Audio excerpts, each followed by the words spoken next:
papa ben na upe bi ahye amansane winya no baby ya Kumawood TV amansane yena yedimu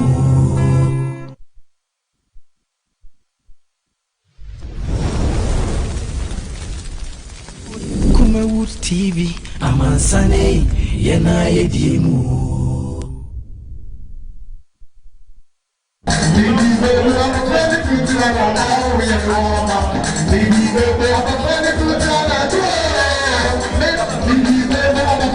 Right, and Yawada, the 28th day in the month of May 2020. Yaman Fakwaba, and from Sinupi on Kumawood TV. I trans see Benyamre na Edinburgh my Ghana. You trans say ya na ye share in someone who are echoes to Manusemu na Yatumia di home and Komafia Dayara, Shediampon, Edomia, Betwaba, December 7th. I want to say, Uncomo, our so and I record the coronavirus.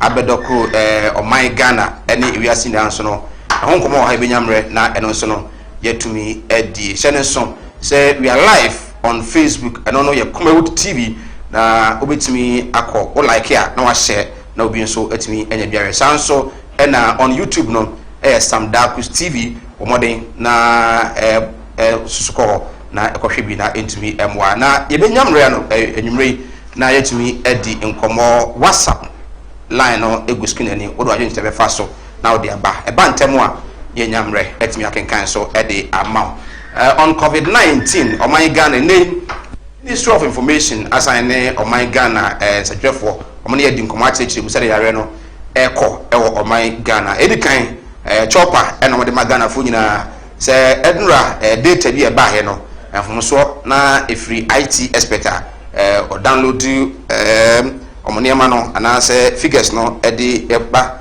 ema yenya bi akenkan edonti yemfa enche no amobeka ya de eba ye no earlier na 7362 na recovery no enso ye 2317 ena mo chese mfum so bi ba ho nti esesaye no etumi abanei oman Ghana wo manya yare COVID-19 no bi so far assistance now 7303 anyone a omo enya yare no bi e oman Ghana Oma ho ato wo ewa yare no mu ye 2412 ene won a yare no mu nya bie na onyame adaroma omo ho atumi ato mo the death toll ona wa free mu still 34 ye bompa is twedian padaroma omo a na wo no de nkasonte emfa emaye na information so ho ene se wona wo no still na no Ghana Health Service dodo no ano omo a omo underlying health conditions na se how akra bi omuni pedem dada ansana yare yusu kwa na bekomo ede aka ho anu tine se bomode so behwe ho ye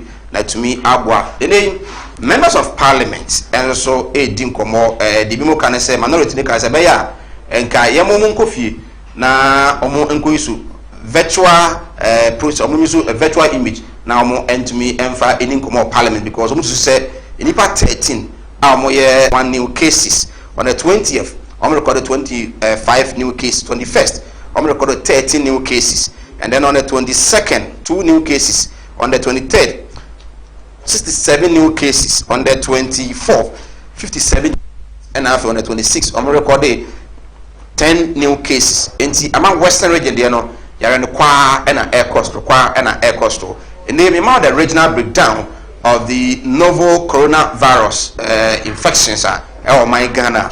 Greater Accra region still leads with 5,008.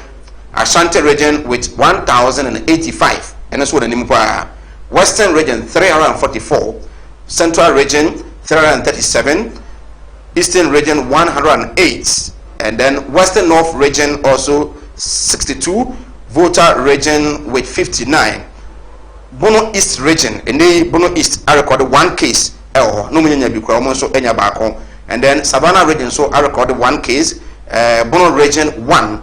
For region so far omo enya bi obi anya bi ho and then yamon pedi form ho abaso nemom de gu akwamunti a ebi ho no assistance now no obi a enya ebi uti region 26, northern region 36, upper east region 26, upper west region 22, and after northeast region and so I recorded 2 cases yare ne guso a edidem ewo oman Ghana ene ewiase nyina ebenyamre na yatena se yatimi atwetwe ho nkɔmɔ so kakra ɛwɔ ha sanso ɛna yɛbɛdi nkɔmɔ on the electoral commission of Ghana ɛnura ɔmo ɛyɛ 3 political parties as it stands now yɛnim ɛnya deɛ so ɔmo kɔ bie deɛ di kan ɛyɛ odike UPP amanyɔkuo no ɔmo kɔ duru hɔ no na amanyɔkuo no ɛma bi a ɔmo nso ate ɔmo ho ɛsɛ sɛ ɔmo nso ɛna ɛwɔ sɛ ɔmo represented the electoral commission ɔmo represented party no ɛwɔ IPAC meeting no odike nso ne nkurɔfoɔ nso kɔɛ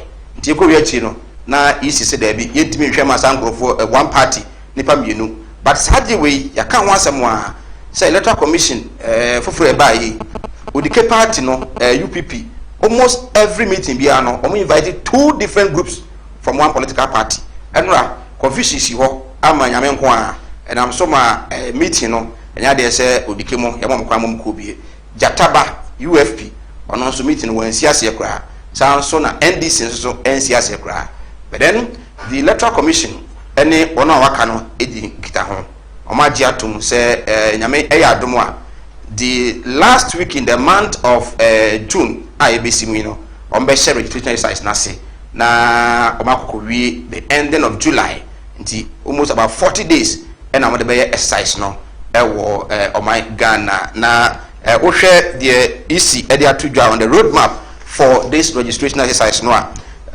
EC ɛsɛ 33,367 polling centers ɛna ɛnneɛma no anaasɛ yɛbɛtwerɛ din ɛwɔ ɔman Ghana 33,367 polling centers and then each polling center biara no ɛbɛyɛ cluster ntie bi a sɛ wokɔ police station A nyɛnya so polling station a ɛhɔ no nyinaa police stations ahodoɔ bɛyɛ num ne yɛde ɔbɛgu faako na ɔmo ayɛ ɔmo ewie a 6 days ɛna ɔmo de bɛyɛ sɛ adwuma no na ɔmo wie a ɔmo bɛsɛn anya additional 6 days ayɛ mɔpa ɛnso ɛwɔ hɔ 3 days ɛna esi sɛ ɔmo de 6 days na ayɛ registration wɔ polling center hɔ wie no ɔmo bɛsɛn ɛde ayɛ mɔpa ɛno nso ɛho nkɔmɔ ɛwɔ ha ɛno ɔmo di ho ɛnkɔmɔ esi sɛ ɔbɛyɛ pilot registration exercise na yɛ sɛ before ending of June ɔmo bɛhyɛ registration ase no all the regions in Ghana no ɔmo bɛyɛ pilot 1 ɛde ahwɛ sɛ how bi wɔ ho ana ma ne bi wɔ ho ana ansa na the general one akora no ɛtumi ɛduru hɔ na ɔmo sɛ wei no ɔmo de hwɛ na so how bi wɔ mu a ɔmo tumi ɛyi ɛfiri hɔ saa nso ɛna ɔmo ɛde COVID-19 measures ɛgu akwan mu ɔmo sɛ polling center hɔ no deɛ ɔmo ɛde sɛdeɛ yɛto abɔ mo yɛ no ɔmo de homa bɛgyegye hɔ nti no wura mu wɔ baabi a homa no ɛwɔ no deɛ wɔsɛ ɛyɛ nipa bɛɛ 19 because the EC officials at each polling center are going to be 6 nti wo de no ka ho a na nipa 19 oba ɔbɛhoro nsa ɔbɛhyɛ nose mask ɔbɛhyɛ hand sanitizer ɔbɛ observe social distancing wotwe din wi a na ɔkɔ ɛno nso ɛyɛ measures ɛnora ɔmo na amanyɔku ahodoɔ no siaeɛ no ɔmo de ato ɔmo anim na ɔmo se deɛ bɛma wo Ghana ni watumi atwerɛ wo din nneɛma mmienu if you baako bi ka ho edi kan wɔ passport a wo no wo akwanya twerɛ wo din saa nso ɛna wɔ national ID yɛ Ghana card ni bi a NIA for yɛ nansan ya no a sɛ wɔ card no a wobɛnya akwanya atwerɛ wo din sɛ nneɛma mmienu a abɔ so yi wo ni bi a obi a ɔno no wɔ bi no ɔtwe ne din wie a obedi w'anim na nipa mmienu ɛna ebedi w'anim na ɔtumi ama watwerɛ wo din nti wobɛhia nipa mmienu a ɔmo no ɛwɔ card ɔmo register ansa na ɔmo di w'anim akɔyɛ guarantor ɛde ama wo saa nkurɔfoɔ no nso no ɔmo bɛtumi aguarantee ama nipa mako edu so ɛno no there has been a lot of issues concerning this passport and that of the Ghana card NIA card no ama electoral commission ɛne NDC ɛtwe so paa saa nso ɛna UPP amanyɔkuo no koraa nso sɛ saa deɛ no ɔmo electoral commission ɛnyɛ adwene we ɛno firi wa yi si sɛ there will be tight security bambɔ ɛbɛyɛ kɛseɛ paa ɛwɔ polling centers ahodoɔ a registrations no ɛbɛkɔ soɔ no ɛhɔ na ɛho nsɛm no dɔɔso issues amanfo arezi ɛdɔɔso ɛnura Dr. Srebo Kweku ka asɛm bi sɛ ɔmo no koraa ne deɛ restrictions ɛbaa sɛ nipa 25 no on public gathering no na nkɔmɔ nka ho papa no ɛnura na ɔhɛ no nkɔmɔ ano wodi a well yɛatena ase yɛbɛnya mmerɛ na yɛdi nkɔmɔ paa on electoral commission ɛne new voter register ɔmo se ɔmo ɛbɛyɛ no manyɔkuo no doɔ no aso no support say yenye a new voter register na entumi emwa na ekuwa hodo nso akasa e de tia obi say codec for say isi for enwene pa ehunu say omo ye adwuma de amaga na nyina omo ye adwuma mfa mo ho enti mo nye de bibi si a e de how bi ene amane bi ebetumi aba eno so ehun komo e wa ha and then ura palo nso say nipa tawu o say HIV ne malaria nko akwa nipa ekumo nya agro enti new voter register ene mpanifo ahodo yeso bedi nkoma ahoma so na afini adwomadwen kire on the end record so any matters are rising but then on COVID-19 takrade hotspot medical aka yene market women traders are more takrade kodi nkomo ene oma close down the takrade market yan ko he video some of the two and no mudi nkomo wi a ya have a chance na afi yedi nkomo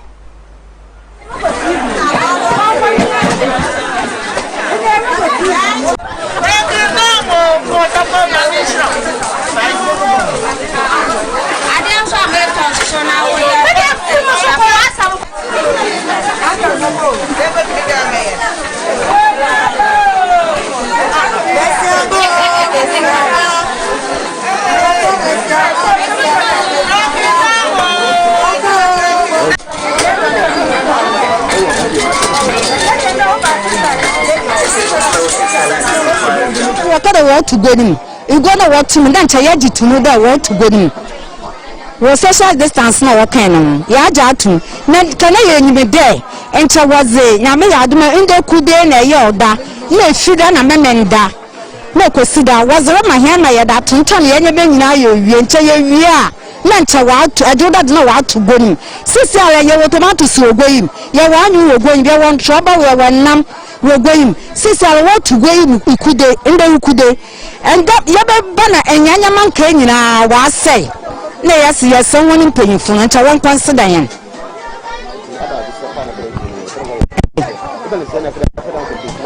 And she said, Kayapade, and Tendo Ukude, and I won't consider him, the Ukude, a yaw that.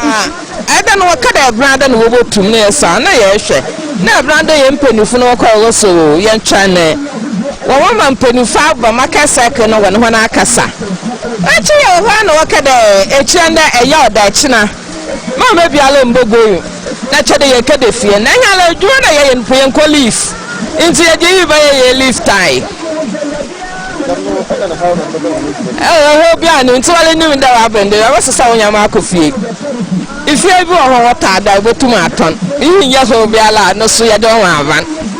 Maybe I have a day at your mother, in your home. I want to turn, I don't know what I catch and what I ended our kind, and that's what I can. It's in the day, I know never said no, did you coffee? I'm a million memory. Mother say, woman, the milk of your kiddy.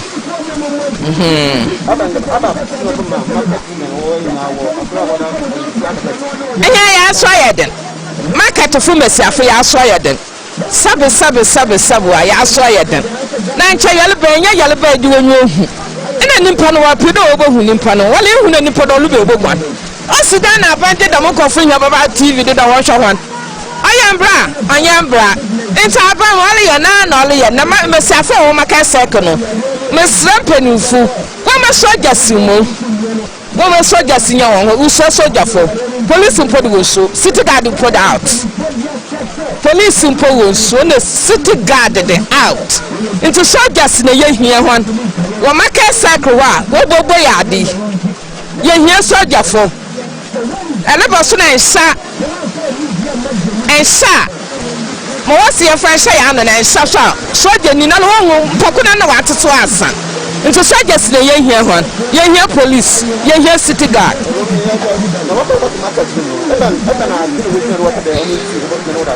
And say a domina, why ye peninsula. Oh, there, baby, who need the way you pee, woho. You have a put in the pub 1 pee. You will park here with you when you call it. Edwin, what chance? I then can. What can I do when you are sat? No, I send up a market circle. Then you put a scenario, the man, how we are can.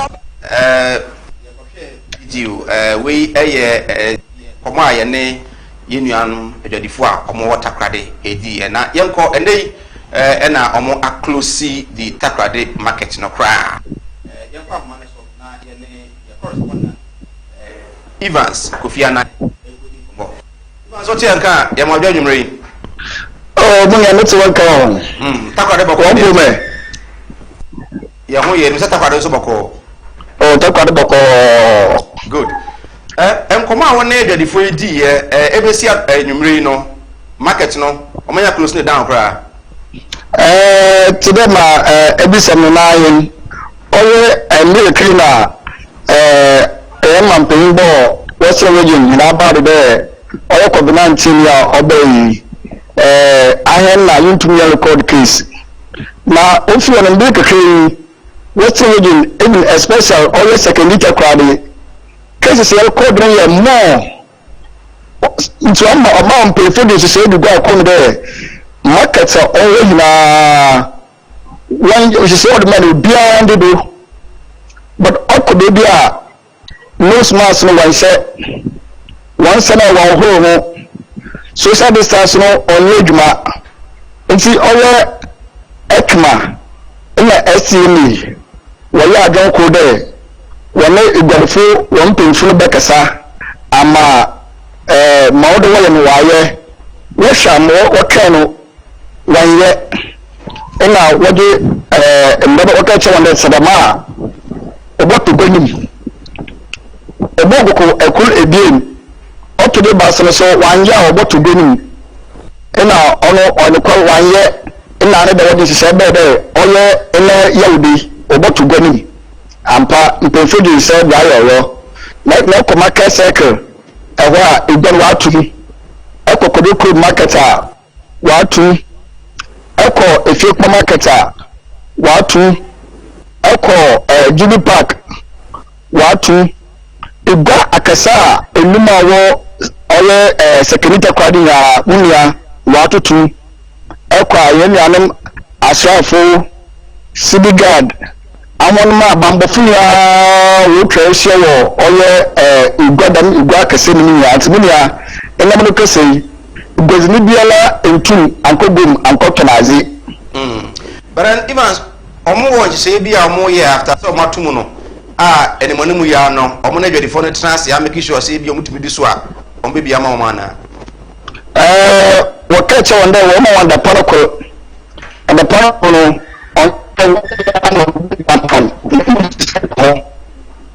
saying there obama wa run train shift obìnrin bọkọ bẹ ìdè bíi bẹẹni ìdè bíi wọta mo sọ a ebien foforọ so bọkọ ìdè bíi bẹẹni ìdè bíi no so ọsọ a obìnrin foforọ bọkọ a ọyẹ mpẹrẹ baasa nti so wọhwẹ ọbẹyẹ dama to the time a ọyẹ COVID-19 no ọbọkọ. Oh, okay. But me sure say the former no video ade buy no just o mate ase. Obi are okay with the new directives regional minister episode ade ba no. La pe mo konu igom fo ahem fo no. Na o si ise na abande be oda aba no. Wodi tu dama nine there yellow ban be sort no one what there oyo hu nti man flaka no wodi tu okay even ya na say koso ama wani ni achi na said yare na si koso western region no said o kare man pani di kampo mabaso bara say abaso bode na mutrimo ya mudem mo hwe mo yo why said be ya ha bia no ma bebre western region mun ya na say okay right nti we correspondent our western region Evans Kofi Anan and Amotene nti 5 major markets our western region sekanita kwade ni nyina no ade se ne regional minister ne MC so mo hono o mahwe aklus ni na down msi aso den hwedi forma no se de o maso aye den a o mo ka o muntie no ne twa nse o mo betimi ato market no na man se papa betimi aboa ma yare no ebetimi akofom well Sita Sedu regional communication team member for the NDC Sita Atnas amana kwaba Sita kwaba ni jonso minya boko de nyakopa na fam de good amana fam de akade minya akasa akufo do be ne ma yama Ghana for mato because we do have a I say in YD the system is very hot and wow you can bear witness to that say nema munya musa say den free ben nema musha say e basa since the inception of this government from the day one. When we say they came in with lies and atro, and on what they J, a benyam, or the atrocity, they are there. Later, no, Nipan suffer. Okay. Well, now COVID-19 at Hong Kong so far about 7,303 infections with a total recovery of 2,412 and 34 deaths and a record of Ghana. And then the other information that by say Parliament, 2 parliamentarians and Yabi Muntakase and Okre, and then even the minority saying speaker na yema MPP anon kofi. Other issues are airbar crade so far 344. So more than almost every day be an infections no air cost in maintain on COVID-19. Before I ever call COVID-19, my main share the regional executives na person in a powerful. Na me sign share the grassroots commando Honorable Joseph Yami. And me am own boss, Honorable Peter Gentry, the youth president. Oh, yeah, boy, you must there's a map.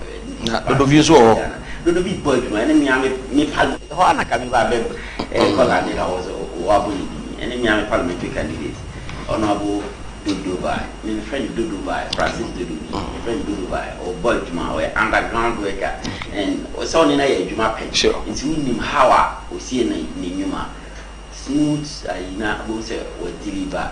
See about Pia say, and you might be in a strong position, executives near Michelle Bibiara. Meaning COVID-19, coronavirus 2019, a novel, and share the infection rates now, a Wagana Siciana, any the restriction I say easy now. Okay, put me so Marie that didn't mean empha. I was said, yeah, tread cautiously because I'll share expect no and some more can. And yes, so political activism, yeah, person play politics too. I did we now you used to, I did it to the political advantage in the time boy. It was all mine, as all mine, yeah, tenacity. Now, yeah, the containment measures in good form. The kind of containment measures, anything they say, you say WHO at the etiquettes about how we see a living like said avoid the coronavirus. Okay. Being say about wash your hands frequently, be use sanitizers. We are using all these things, but the rate no air cost. So as a country, what should we be doing by now? And no, and there was a international in because COVID-19 coronavirus in NDC. And they need APP. And it is measures are already good for us of a ban. So what measures Papa and Mufoma Timamufono Moti Timamupon so tall. Timamufono Enya a contracted disease now. And Mawa ban human headache a amount. And the main mecca in all of this. They say Matters are buying so easy. Restrictions and there are consultations ongoing. And my who communicate via MPP party, so I issue a more executives that will secretly, but it has found its way out. And communicate about say, or they know say president make easy restriction on our let's say the ban on public gathering on Sunday. And they should just start preparing. On behalf of a 12-man ban either on the 12th or on the 9th or 12th of June. Oh, I have the communique here.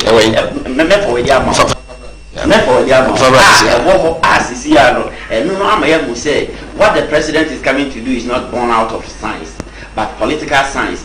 More share say or more intent politically, but they are not thinking about the lives of the ordinary Ghanaian, and it also should be paramount because if the people now who superintending over, if their lives or more yes saver, how safe are you as it? Who are you going to superintend over?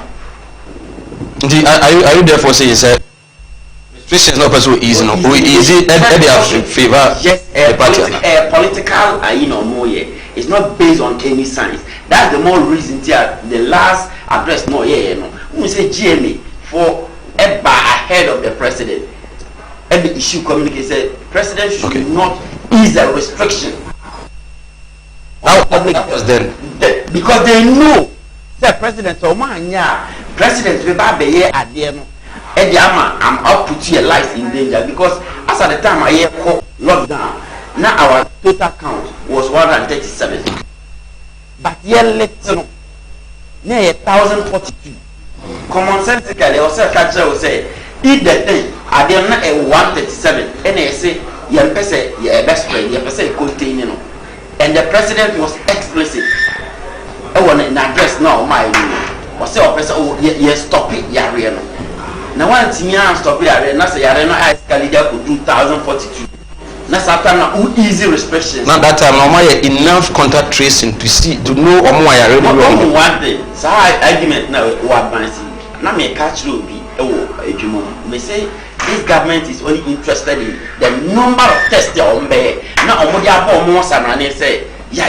test see but they are not wholly interested in say the lives of the ordinary Ghanaian because say ocean developed countries you take it cue from a man free precope and easy restrictions no they went through it systematically said the a man for no day and sure okay stop it as restrictions my person may wrap it up on the schools no any masala just a minute because one I hear woman say adequate I catch a president said you should tread cautiously one masalachi say I'm a Muslim and you know share say my mosque nipa be fight 20 we na you look about oba be let's say bani say obiat me ko maji obiat me ko sorry now o say all the measures we dey go na ma for emphasize ticket it's not going to be easy ya yare no the case count no e be kosoro to the number proper me you found ourselves one thing it's your say government no any is machinery we should tread cautiously and make sure say the lives of the ordinary Ghanaian is paramount and yes the more political na yes or more general because well say nipa ni wa wan na wo ngasa no o akodi ni so regional communication team for the NDC na no edin kombo mameko couscous deputy secretary for NPP Asqa constituency and then is manager yes manager couscous kwaba boko de bibi ekoso kaba is director sure name ekoso in fact COVID by last one you have taken the opportunity to produce nose mask okay locally. Yeah, in you say poor brain yeah. Correct. Gradually we are friends empowering strength. Okay. As I said, establishing on land or producing not even anchor nose mask. Okay. Other products I said to every friend we should take every opportunities okay. but we take advantage of situations okay. and change them positively to your but pam nose mask ni bi ma contract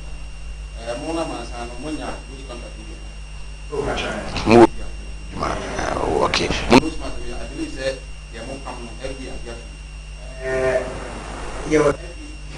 okay. All right.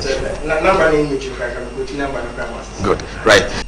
COVID-19 so far enipa enya yare no in Ghana 7,303 with 34 deaths. 2,412 recoveries.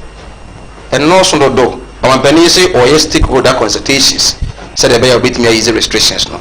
It was argument na said there be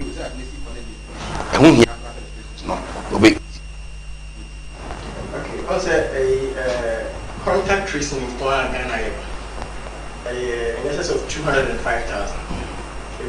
Over 7,000 and 2,000 a year friends. I recover out of 7,000 friends in testing positive. na we premier no ka say UK government say usually ana bibiana yeah copy in the west. Okay.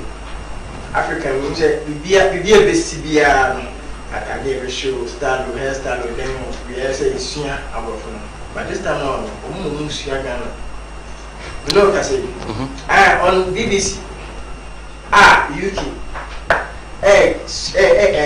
they are now friends going by steps at Ghana you see here and the average baby away. Okay.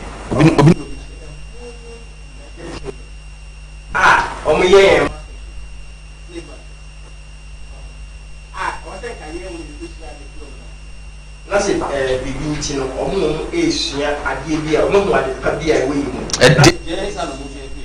Almost a contact tracing a buy. Fast year, it was entirely different from the Pioneer or year in the US. And I had your numbers now, though your numbers now, you were you tested 205,000. Or tested, sir. Tested. Drew number. Wow. And I talking about UK. Yeah, debt or Hannah. Yeah, debt I am. Yeah, or 34 thereabout. Almost that's near saying, I was way high. My recover. Yeah, analysis in now just suppose you say, what are the Africans, especially Ghanaians, doing via or more achieving these results? And by so doing, and I'm almost okay. Let's emulate what they are also doing and see if we can also get good results. Say the Ghana for anyone. And the sometimes name baby in a politics in tea. Maybe I can cancel the FSC can be an so see Obi ya the that's Oshana Sadania Park. I never young one like I said, I never from one of them. So Obi ya the now charge anymore. That's a wine generation part. Now we chat with touchline now can be area. Baby and person, sir. What you think? Until your best union say.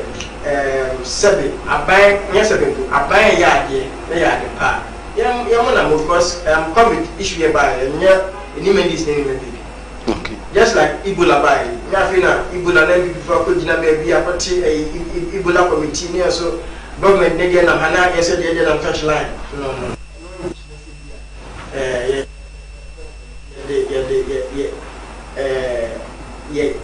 Yes, I said, your politics no more Eddie. I was here issue, address issue as it is. Easing the restriction, stakeholders consultation was one.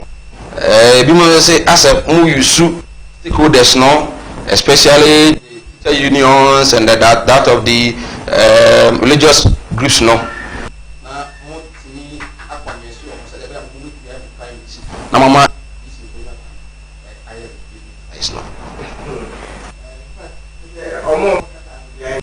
Opinion. However, say there is restrictions. Near easy and every man. 2020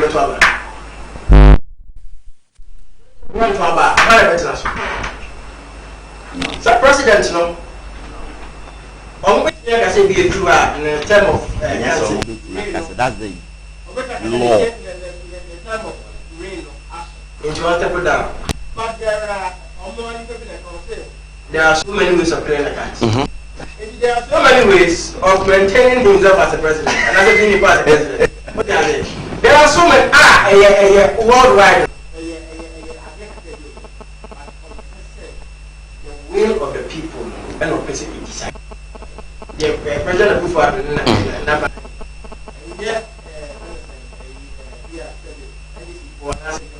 presidency or presidency. You have no. Or young as it is. And now from day one also, president assembly of the country in here. Okay. Or friends and resource persons. Or more immunity, or more being where you're dealing, or more a doctor for if you move for Gucci for research or whatever. But until more, it can't even be a health minister, we director of public health. You're very no matter to send I think okay, implications and son of you are the garden. My parents remember being. Your promise, but your date number. Oh, sir. Date number. Said, who's a name to be cancer school, be me, now no say e be the friend say options no ba never. I was me trying to Germany. Hey, also move school. Move na. Okay. Cases. Right. That's happening. It is when time one de be primaries no. Officially no, it has not been committed. Unofficially. Oh, na say I don't officially. Right. I was your question na what say nka no. Me ntwe homra sisi a ye ba remu on electoral commission na ye di nkomo. Enra apart meetings in sema question no. Ye be di nkomo. Benedita mama utuyo minyawa ubeso misimama mama nanado yo my name is Kojen Cancer. You can call me to my because the broken man I got me soon have a Lennon Constellation Jackson and come on TV man. How dare you boy other former fans if you never am so come on to so and fun to be say Kumau TV a ho na benye bibia bi hey enije bia hey senyom said day oh watching me honum you see me laugh and color the man osia fangani diobetio natural sam kan do boto natural sam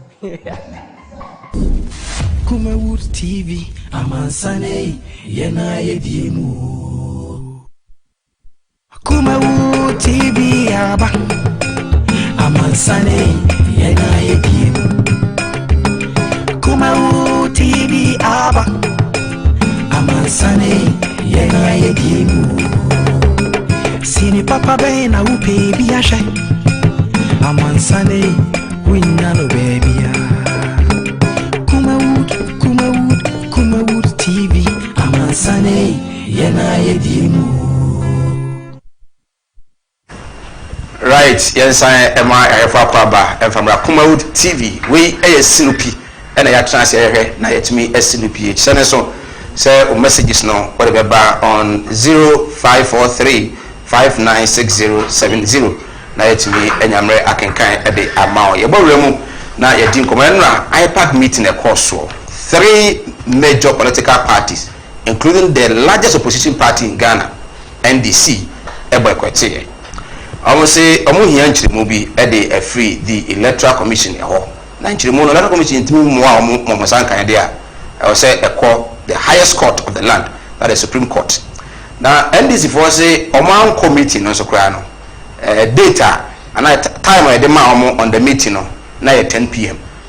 And you may until no count on my uncle. And then the venue also for the meeting also now and also other issues.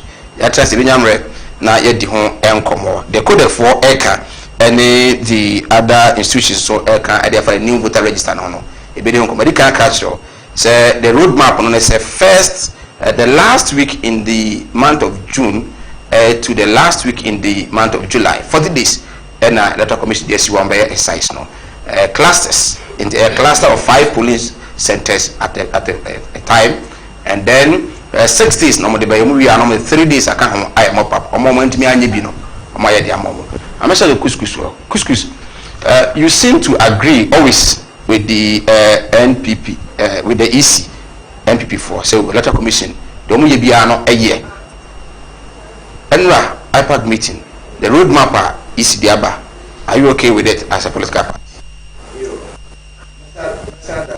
I'm say yeah NPP for no a person be a we a student.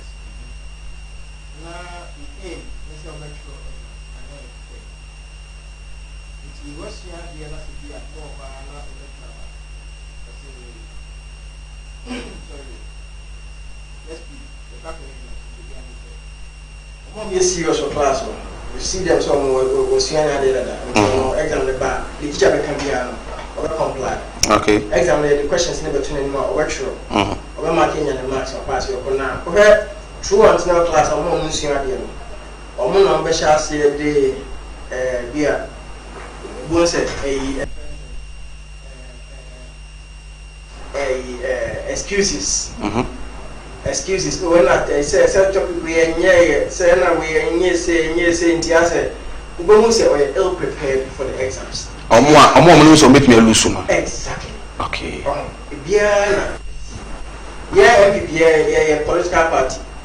and the electoral commission and the constitution of Ghana amana embra on to me say we conduct elections our Ghana or no ba say o ba ko ye register ye no ha be ka say man Ghana say only however no you bet me share opinion over 2016 Talamora 2012 election petition offense MPP petition come out Supreme Court Afarajanka say nipa or the nipa or can nipa 120 right mama kwa homa na somra mama ne Akwasi Ade Odike presidential candidate leader and founder for UPP Amanyuku honorable otebenka memo wadwo nyumre ba kuma TV ni ameje so wadaro ma bibia bokode onye da mo ode nkwa ache we de akoba ne se na enra UPP enu se iPad meeting bia moko bie no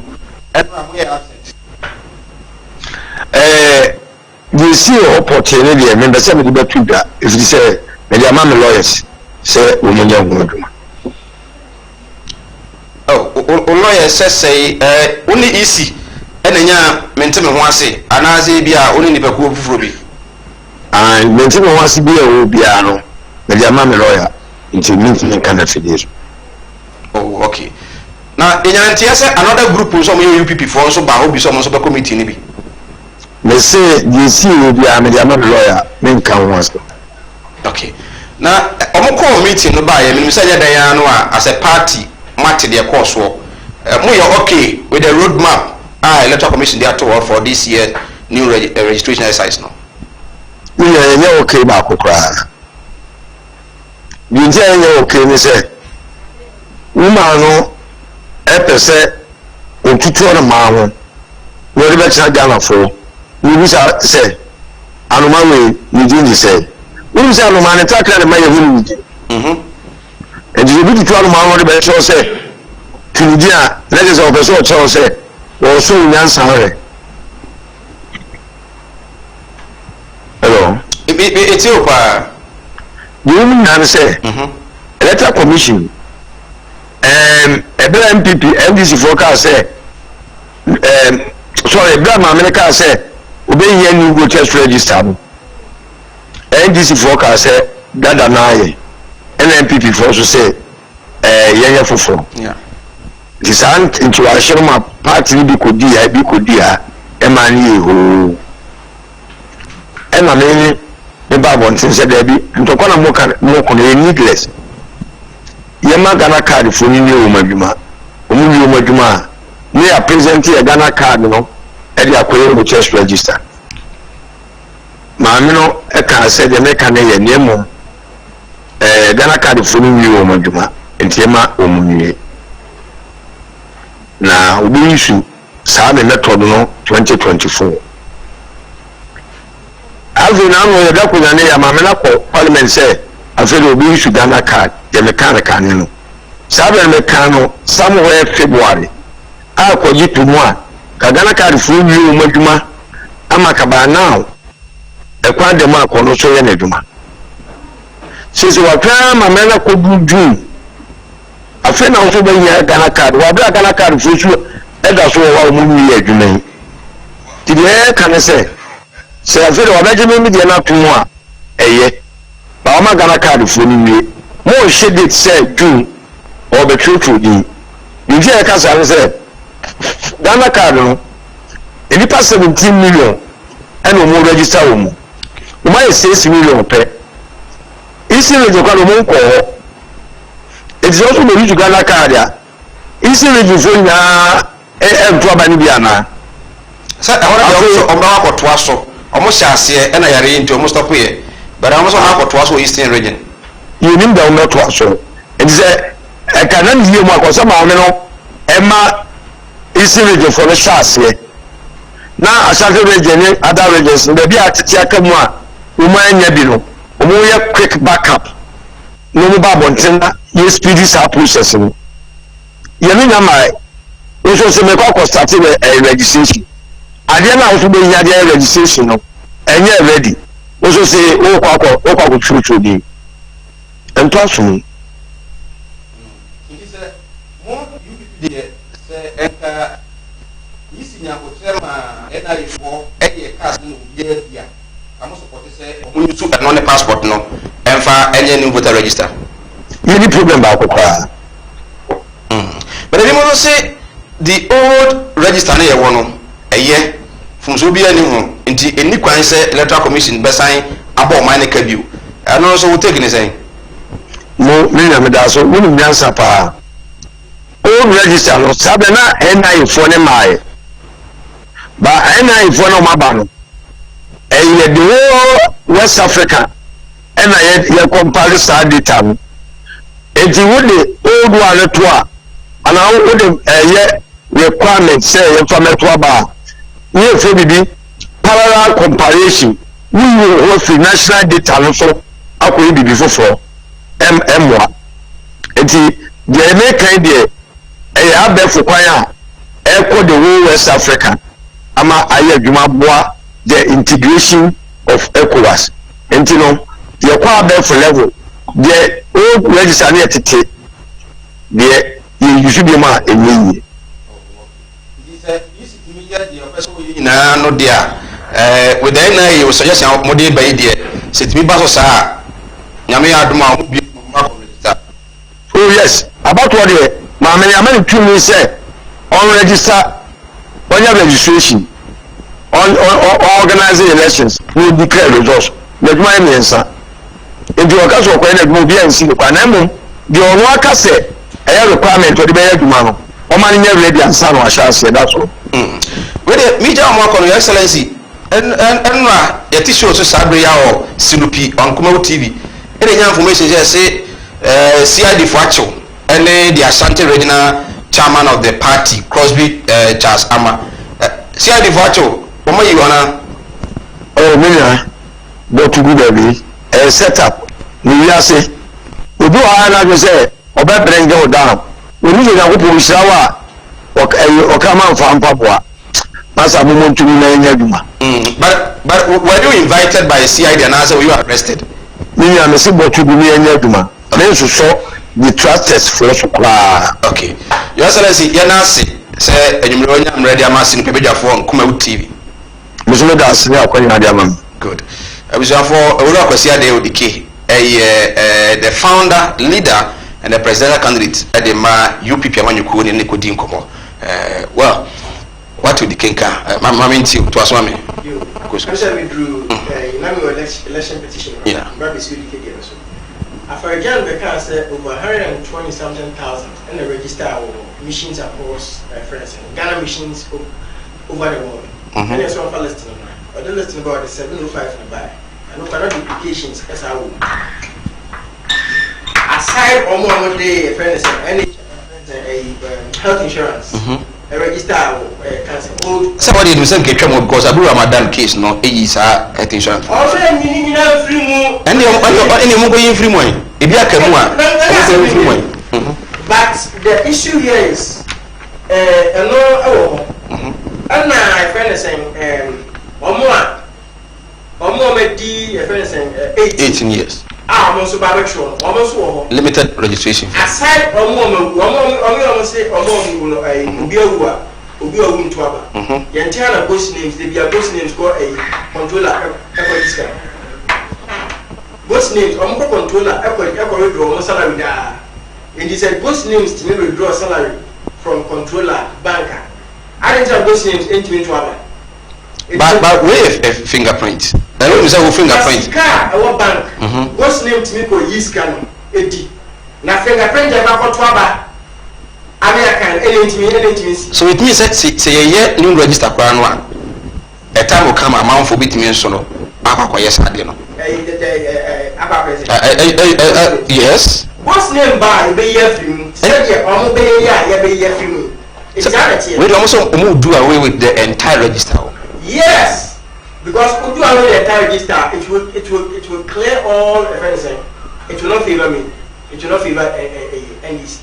In can be a plan before plan because 2016 year, yeah, a while. In Jinka, NDC for Pakasa, Nike has said because if you buy it, Janet on second, young fair one and bibi woni nti omo se ne fe no anto aba ana eno aso no so omo se mai si ne bibia first December dura ye beto aba na se nto aba se beto aba wo se update here se be update here no social distancing ne ase yo mo ka kan ni new entrant aba se register omo no where are they going to be registered enye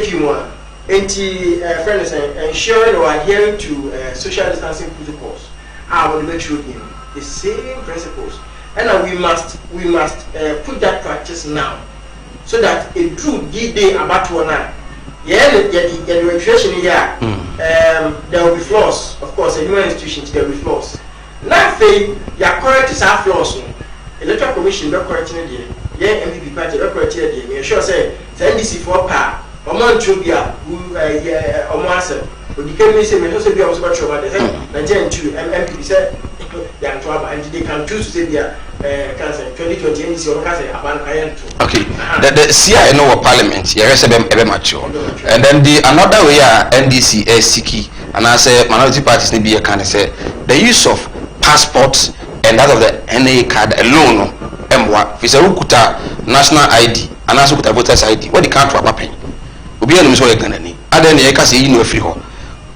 ebi nso a passport no kora nso akokoye na ukuta ho no wo de wo no wo be set akokoye e ne ka say yi old card now the register na free ever passport any NA card ni say Ghana ni obi ada obi say me gina wasi me so enka be kan say even say o driver's license you now for here for na police chiwa ka we be catch police oh my driver's license in the win ewu ade ni ewura no bi date na etwa but me ye driver nje say me twika another one argument we have been okay difference we ba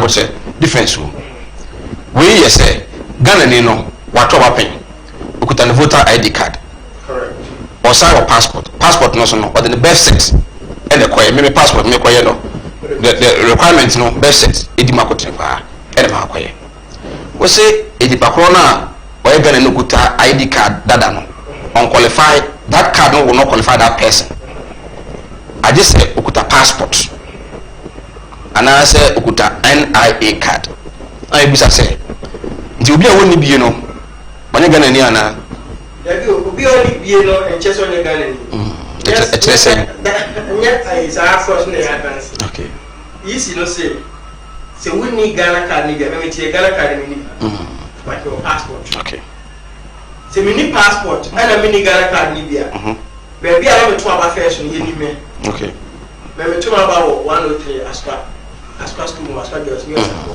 eti me do wana me ni bia omo go o hospital ni no meeting actually begin obi a guarantee ama no meeting actually guarantee and no way ne phones on the same okay ne phones on the same and I make a Ghana card me ni bi but your passport and I'm no old voter register voter card ni and no voter card no me di ayira but number no e go change we last day get 4,000 okay and one 2016 with the 12 we drew and I go number the boy very correct now then we picture and they want to sanitize the register. Okay. Sanitizing the register now mean who gain tier was in your medicine for second Yamanamas. So what the is in the Attorney General said register now. I'm consecutive interpretation of the law. I think I article 24, 21, 25A and then 25. There was and one was some near any say me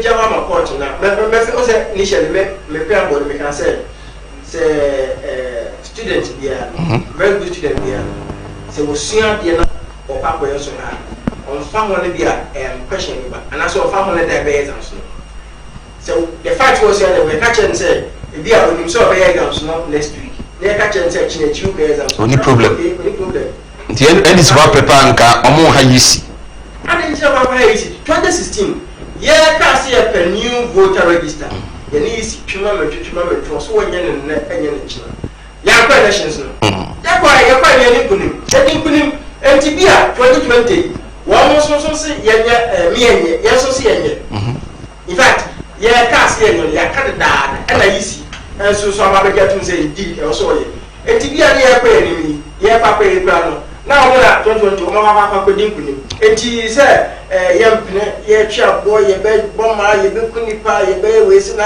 say dey o dikene kan so for ofusamo o kan say isi ye twa boss ye si won say okay.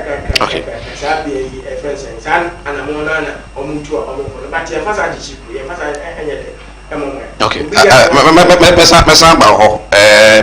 I'm reading message kakramode aba teacher Kujo tepa nyine so I say I don't see how a new register can help one party against the other. Tell your members to go and register. I think NDC want the old register to stay because it gives them advantage over the other parties. Regards to Honorable SK Nuyama Kwadaso MP. Citizen Francis and so the way about say it is obvious that the NDC will boycott the December 2020 elections because there will be a new voter register, and so the CI will go through without any amendments. I wish the NDC well in 2024. Regards to Ernest Yankumi, incoming MP for Akwatia constituency. Robbie Fashions and so the Abba was it. Let's forget the NDC. They don't have anything better for Ghanaians. No good campaign message. They will remain in opposition forever. Regards to Honorable Hilda Ado, incoming Kwadaso MP and lawyer Kuma for Ejoso. Nana Amma Jedu also write from Kintampo. Say Mike, good show.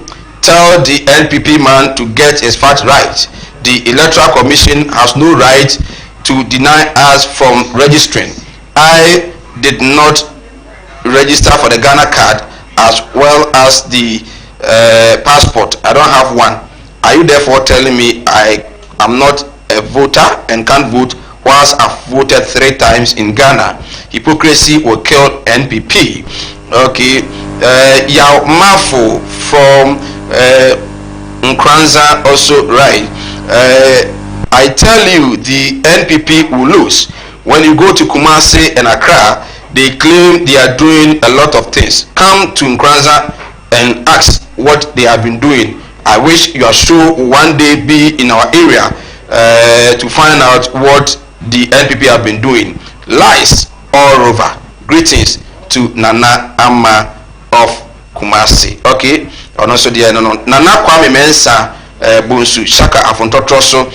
Look, NDC, we have had enough of you guys. Do you guys think Ghana is for you or what? Can you distract a constitutional mandate exercise of the EC? This is a joke of the century.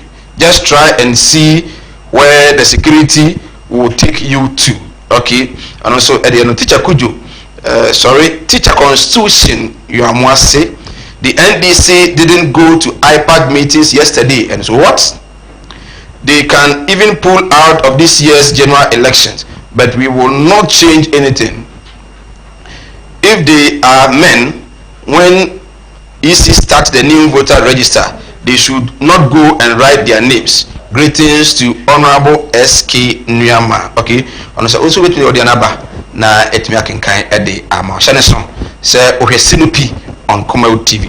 Mamenko sita new voter register ehon enkomo Bernard Mona ene omo aye press conference issues omo bobo so no EBS the move by EC to amend the CI no kra no to them omo no say eje na nke ni kwa say EC no eyesa. And again statistical service editor by show says 17,749,005 people are eligible to vote this year, but the ECA no and we are near Nyakotakra. Mina, okay. It means they are finding it difficult to defend the EC. Now, EC at the now illogical and it doesn't make any common sense, but it only makes sense to you. million MPP for because the EC is in bed with them and they are trying to. The men's idea is trying to do it in favor of the MPP. Why do you say that? And I'll come there. Say me about me building my argument, and when I get there, over to me, then I say, whatever they are doing is a betrayal of common sense, and it doesn't make sense. One, me say, OTI, what's a breeder document? Tell me how can I NHI card? NHI card, my passport card. Yes. It is also the birth certificate card. And then, oh, baby, new registration. Now, new registration now, we say, okay, birth set, passport and NHI card. NIA card. NIA card. Now, that NIA card, no, nipa or muwopi. Ghana card. Ghana voting age is 6.5 million. I had their mom. Our man now more card. But you know, I register nipa over 10 million. But nipa 6.5 million. I will 7 million now. Almost I count my card. 6.5 I will and I attain voting age.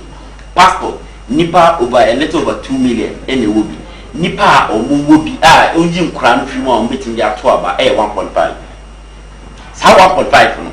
If you use your passport as a breeder document to get the Ghana card, it is let's do this simple mathematics. You free, you bear 200,000 free. Now you can't be a can. It's an Andrew 10 million. You have to pay 8 million. Meanwhile, statistical service also add the figure a year 17. A little more than 17 over 17.700 and something. And now we are eligible to vote. Now, all percent would disenfranchise NIPA over 11 million. Does it make sense?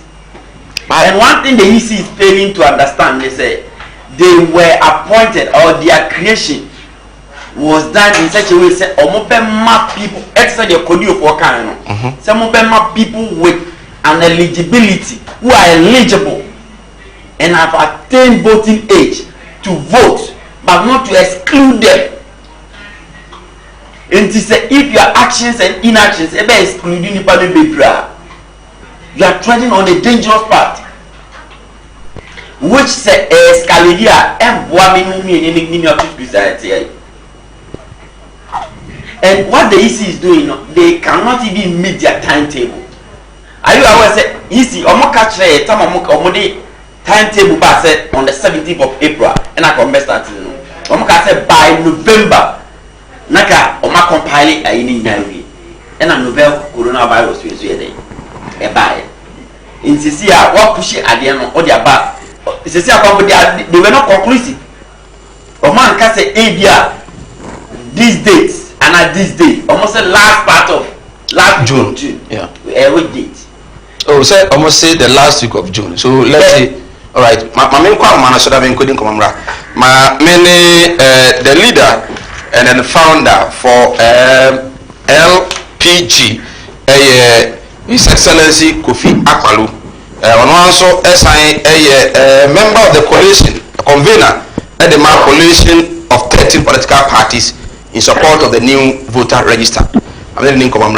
Yes, let's go to Yanka and watch him right back. Come out TV, CDP so.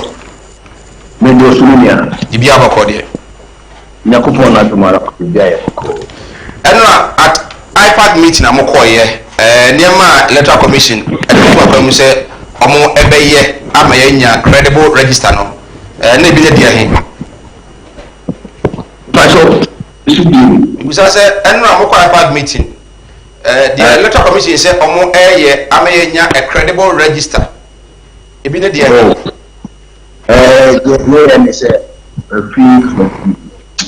So last week of last week, right? You new voter register. Na saadi voter register no. Eni ma me sa na betimi edejina so e register. Ba ko say my passport. So we need passport there, so pay Ghana card in the we need Ghana card so there and we need to appeal or more register na ɔmo di ho adanse sɛ ɔmo nim sɛ ɔyɛ Ghana ni wode no to nkyɛn a yɛka nyinaa ne sɛ wobɛsɛ wobɛkɔ electrical police station na wokɔ so a wobɛbɔbɔ ho ahyɛ wo nose mask sɛ da bia womfa yare bia nkɔma wo biara sɛ nkɔfa yare mfiri hɔ na wokɔduru a instruction de mu a sɛ ɛtete wo ntɛm no at least 1 meter no mo marke lines na wobɛdi so asɛm na no ano bɛsɛ no deɛ ɛkɔ so akɔkɔyɛ nti ɛda yɛsifo ase sɛ ɛka kyerɛ mo sɛ mo register na mo de osi ayɛ ɔyɔ a yɛwɔ abɛyɛ register foforɔ. The issue of eligibility no deɛ wobɛtumi agyina so ansa na ɔregister no obi a raise concern amfa ama obi a wɔnni passport na ɔnsan ɛni ebi a Ghana card ne bi na oni na bɛnya nipa mmienu a wɔbɛgyina wɔkyi a yɛgyina aduwa adanseɛ sɛ ɔmpa woyɛ Ghana ni akwalu ɛno no ɛnyɛ den dodo ɛmfa ma Ghana fo bi dabi ɛrekwa na ɛbɛboa ma nipa bebree atumi register ebi mo so raise concern sɛ time no koraa no ɛyɛ wrong mo ka sɛ wo se ɔmo se the last week of June no date nti yɛhwɛ no mo sɛ last week of June wonyi ni sɛ the time no anwe ya na ma easy entimi anya dabi sɛ abatoɔ no time bɛyɛ filing ɛne yɛ somewhere October sana 2016 yɛyɛ no nti yɛyɛ no July a ɛyɛ wɔ August yɛkyɛ but yɛmu sɛ ɛbɛtumi atwe ɔbɛsa yɛde aka nti ɛmɛ bebree bi paa bebree ɛbɛtumi yɛayɛ foforɔ ɛkwan yɛ bibia ɛsɛ yi bia ama abatɔ no ɛkamakama Urakolo in brief no mo LPG for ɛdeɛ nti paa na mo support the new voter register compilation eti a yɛpɛ ɛsɛne sɛ bɛrisa na wɔsisi a no ɛyɛ Ghana ɛfam bi ɛna saa register no ma yɛ ama wɔ na Ghana nyinaa ne saa sɛ ɔmo yɛ na Ghana no yɛ wɔ only 10 regions yɛsɛ no saa regions 10 no baakɔ afiri mu a yɛbɛn hafo afiri mu amana bɛka nkono nti nkono aka no ɛno nkɔ ntimi represent Ghana bɛsɛ adasɛbe regions na aka no so yɛyɛ ɛma ne kɔba wɔ mu sɛ wohwɛ obuta ID card ne so a obi a kuta bi a wohwɛ so a wɔn sɛ yɛtwa baabi polling station code no started with an alphabet either say A, B, C, D or whatever na saa alphabet no gyina hɔ ma region kora wɔ register nti sɛ wofa wo card na sɛ wo register wɔ Western region na wo deɛ ne yɛ A sɛ Central AP, Greater Accra is C, Volta region yɛ D, Eastern yɛ E, Ashanti F, Brun Ahafo ɛno ni obi G, North region H, Upper East yɛ J and Upper West yɛ K.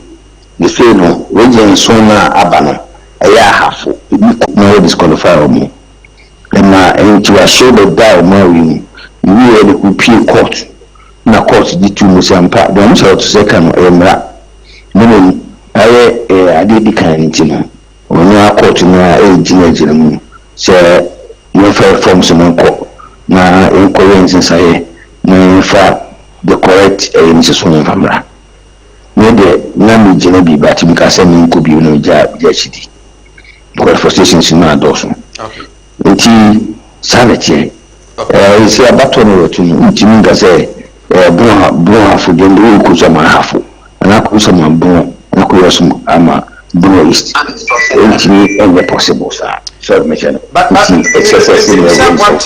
ora kwa minim sɛ wate sɛ NDC PNC UFP omnyina ka sɛ new voter registration as no Emma so china they will resist even with a blood. Okay ninya the NBC for ni PNC for ni jataba mo keke kanam omo ni so paso ma dinu so ni na jatu mi say ni better for because we tell me some na almost say no voter ID card na use no ne den won prima use voter ID card no you feel home plenty say account. This is so much to say ways of yeah. Right. Let I dem am ko iPad meeting no. Now wo dey no. Time na so saying. Okay. All right. I think say yeah, but I think we've had enough of his explanation and then asipa Ura Kofi Akpalu a leader and founder at the Liberal Party of Ghana LPG so and a convener at the coalition of 13 political parties bro sister Sumajatu say day old card no kotodia e kochiri di ne dia make that argument. So when we did your release, your communique. Yes, but I think that one is part. Yes, say you are against it, but let assuming without admitting corporations almost why exclude the old voters ID card? Because mind you, so who we did Abu Ramadan case now, Judge who made a very fantastic argument. Was it the best prima facie evidence with any applicant the voter ID card? Georgina Udo. A woman of that stature or make it a point, you know, in the ruling. Now say all banner say person who do away with that you know.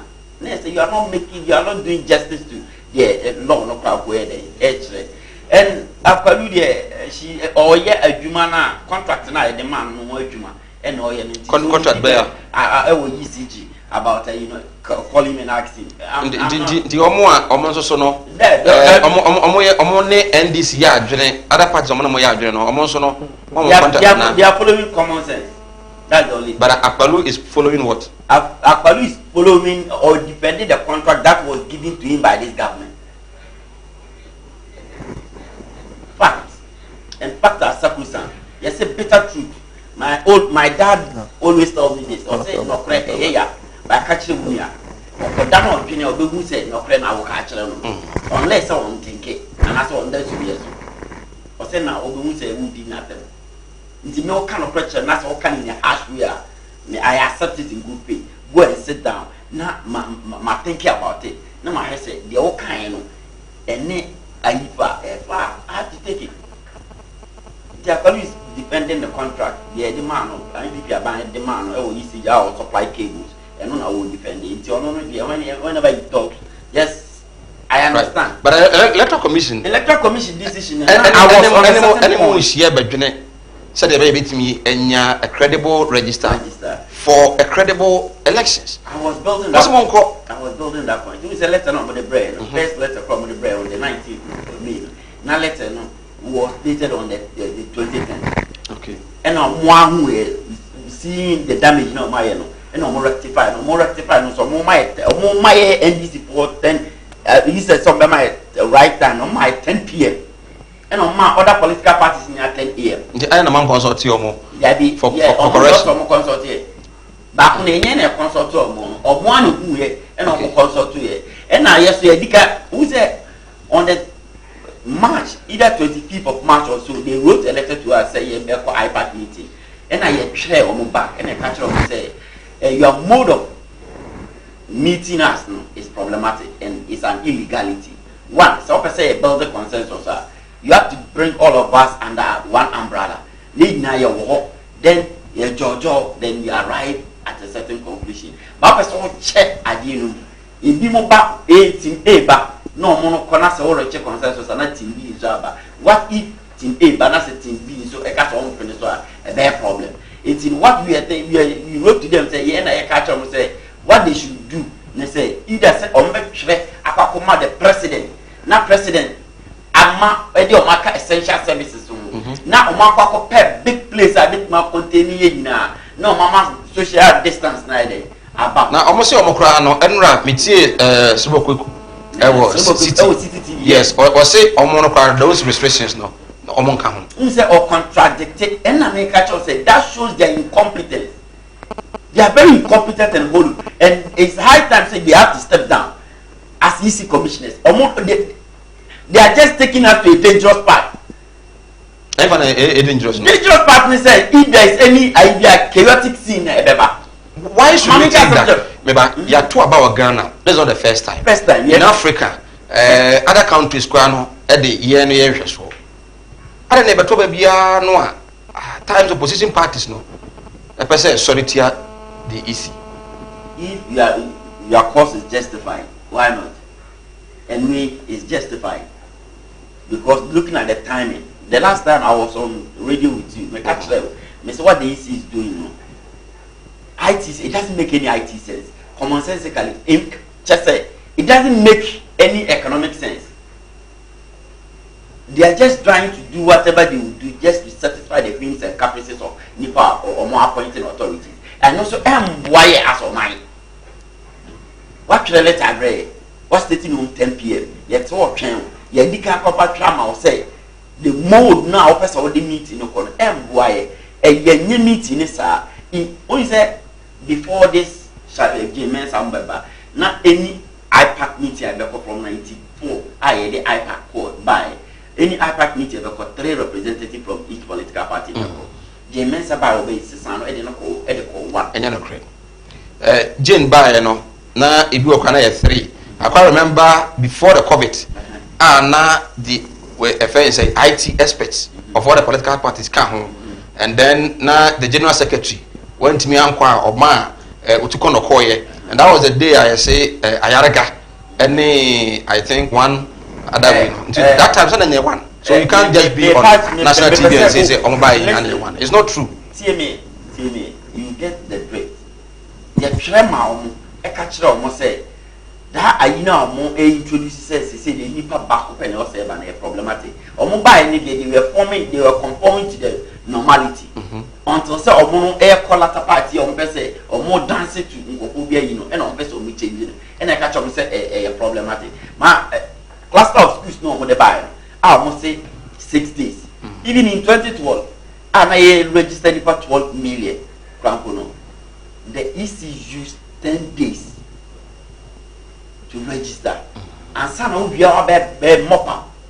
About the share nipple dear was a yiprim. Any dear was a come. And good years I give with Emma, so they cannot and they will not meet their timeline. And he say, after say, see, I know mature, say, see, I know mature, you need 21 days to have some interaction with the political party. No one gazette, polling stations are, your bare registration centers, no. 33,000 plus. 33,000 plus. Before crap power bed.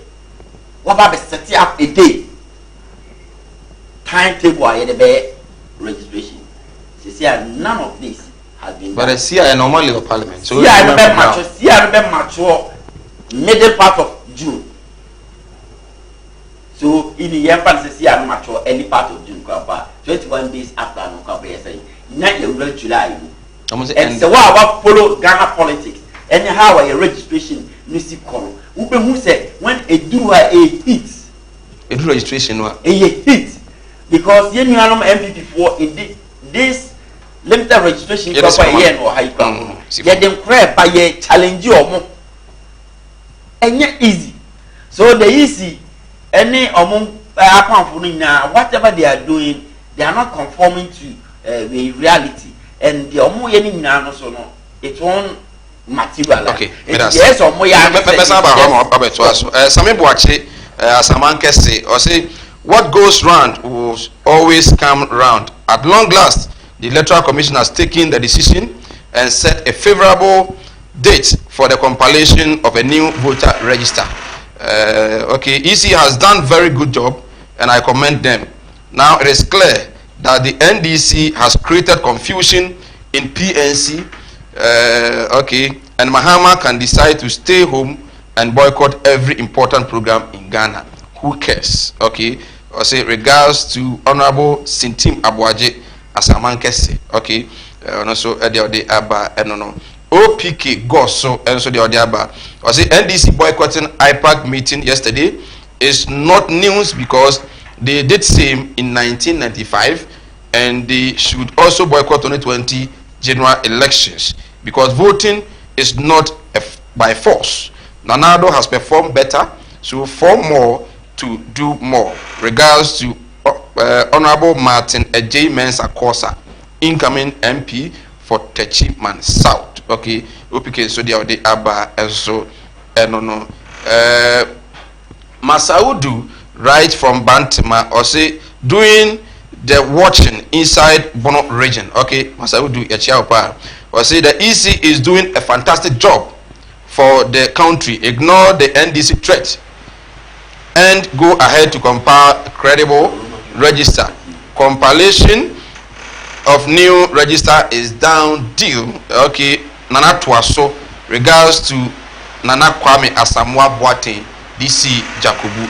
Okay, they also Eddie Abba and no. I say a great show this afternoon. Say Mike, in fact, I like your show.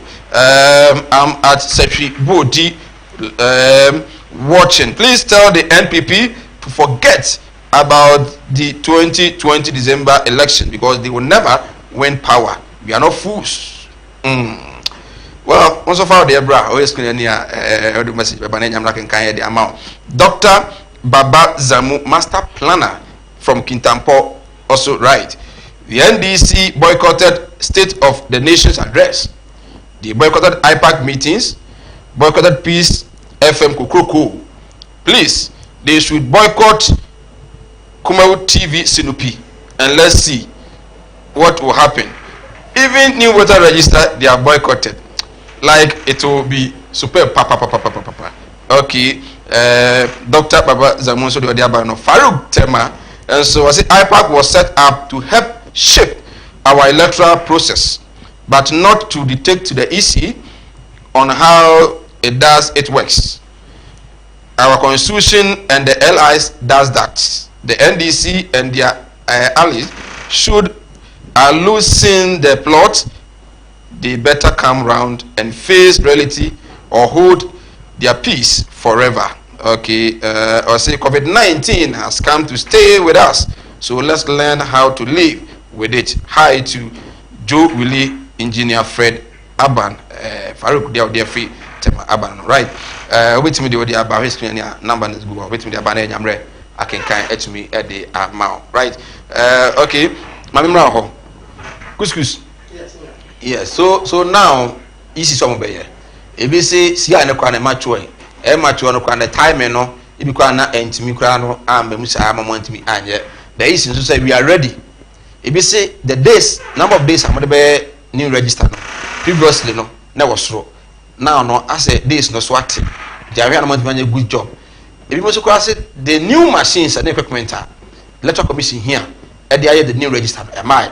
So it's likely they are going to use the old machines. Command is also there. Send them to has a new voter register.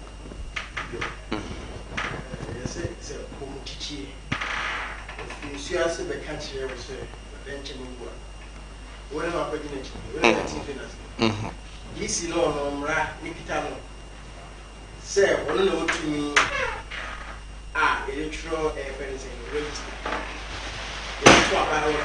Or no say, time, stipulated time of Yama, also remember, I say, and this is how it has any case, 2016, not president. We were supposed to give voter register 1 month. Clear 1 month, the supply of the inside the back of 12. When you tell me the voter register political parties. 1 month now, so on the political parties. But President friends Mahama, I bet catch if we are seeing answer. Say, what cassette here is no. Na sebe, in fact, any before cassette here is. O ma ye no fi. Say the buyer wo mu lose election no a, o ma de be wa pa share is. O ma nya asem aka che o mo fi. E bia na esi this time not na. O mo chata is. Mama say, o wa asem bia kokko ye homework bi. E ja is. Na battle you drew a Ghana for this. What has changed now? And this is for now, only good back catching before say the consistent maligning of the issue. I'm more Ghana for you now. One for years now from elections are won at the polling station. Polling stations here are saying go trading. In the other 90s, it was a friends of Mumuna or Machipapa. In the first place, it introduced by force. Okay. Elections, by force. It's a text that we buy. You can decide to boycott. By a constitutional right. And a right by force. Yes, it's your right to vote, but by force, change go vote. Nobody will beat you. Okay. Nobody will charge you. Nobody will do you anything. You can remain home. 1992 before you are trouble. Now right here to about your trouble. And this is so very registered. Let's say it's in the field, say, friends, by mandate, the man who bet me I hear human one. Remember, no have that. Guy, in any case, in Comar train, the beer, easy timeline, go job, and I said, no, maybe I can so much as the end of June, when I chance to visit in 10 years. There's supposed to be a warrior. Then, 100 days, you have money, now, I didn't the road of the pool, or see what you idea, or say, won't you? Meanwhile, when this no, when you're expecting that, you have no idea in what it does. And so is May MPP. What I say? I packed meeting here in Bachemo Semura, now you decided not to be part of that meeting. Argentina, I reference is a meeting of Korea. We are wanting to move up. You can't see a voter Ghana card. We say no parliament, yeah, but if we are saying no one peace, I shall say in the But one thing I'm just surprised in say, many professors Atifa Dinko, or Bra Omo Bar Shanti region, now Omo ye the NIA cash now. We put a question to him directly, say, Prof, say, Ubi ent me nya kwenya because of the busy schedule be anye ne card nibia. Edi ne besi. And also, who may also be a mum, ye be offices. Into no want me now, crana, a time will come, you get opportunity to do it. And until be our mom say interview that day, no, will be all crana relaxes on ye or by train. Now you'll be an OB, even within the Ashanti region, and I believe say Ghana in Ano. And you'll be an OB. Some of them are there. We say, we shall say, make us a mini. Make them a phone register. I had the last part, send me call, no travel picture. Okay. There are a lot of people who have done that. Maybe who will be I don't know. And she said, if I happen to be in the office at Accra, and I say any region be another, we go down the register or on our sites or on websites. I just give them that. Do you know the inconveniences are a bit created their mass microphobia? Because you know, beyond no bit me so funny at the IS that registration are working. So, one to me, only Ghana card in Ukraine, and I only passport in here, and I won't send you voter ID in here. Baby, what's a minimum and sending it? Voter ID card and can't hold currently free. Medication, baby, out to Aban, and I said, we are registered.